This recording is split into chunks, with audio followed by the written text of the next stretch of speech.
श्री राधे राधे।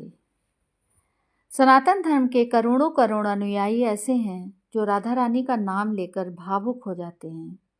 धर्म ग्रंथों में जितना भी वर्णन भगवान श्री कृष्ण का है, उतना ही वर्णन श्री जी यानी राधा जी का है।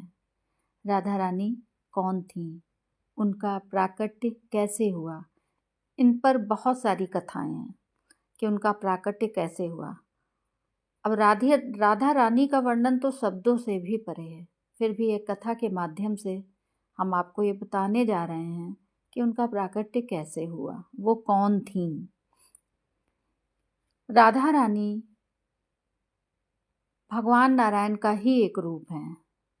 ये कथा इस प्रकार से है। भगवान नारायण ने एक बार मोहिनी रूप धरा। इतना सुंदर रूप था वो कि सारे देवता देखकर मोहित हो गए, यहाँ तक कि भोलेनाथ भी रीझ गए। अब सभी देवताओं के मन में यही विचार आया कि उनको अर्धांगिनी मिले तो मोहिनी जैसी सुंदर मिले। भगवान नारायण ने देवताओं को इशारा भी किया कि मैंने दैत्यों को मोह जाल में फांसने के लिए मोहिनी रूप धरा है, लेकिन देवता नहीं माने। सभी देवताओं ने मोहिनी को पत्नी के रूप में देखा, लेकिन एकमात्र सूर्य भगवान ऐसे थे जिन्होंने उनमें बेटी का रूप देखा।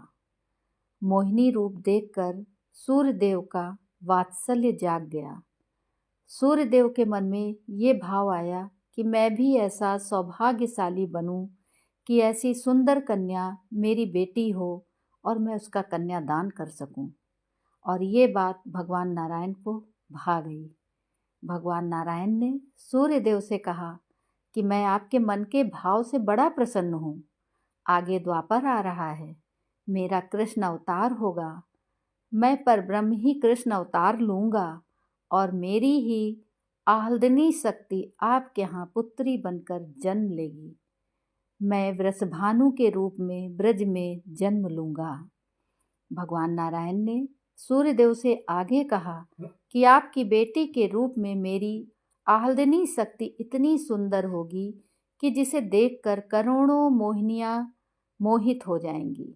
ऐसा रूप धारण करके मैं आपकी पुत्री बनकर जन्म लूँगा। इस तरह स्वयं भगवान नारायण ने किशोरी जी यानी राधा रानी के रूप में अवतार लिया। इसीलिए उन्हें वृषभानु कहा जाता है।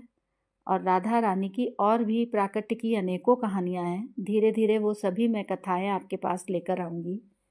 ये कथा आपको कैसी लगी कमेंट में करके ज़रूर बताइएगा और मेरे चैनल को ज़रूर से ज़रूर सब्सक्राइब करिएगा। बोलिए राधे राधे राधे।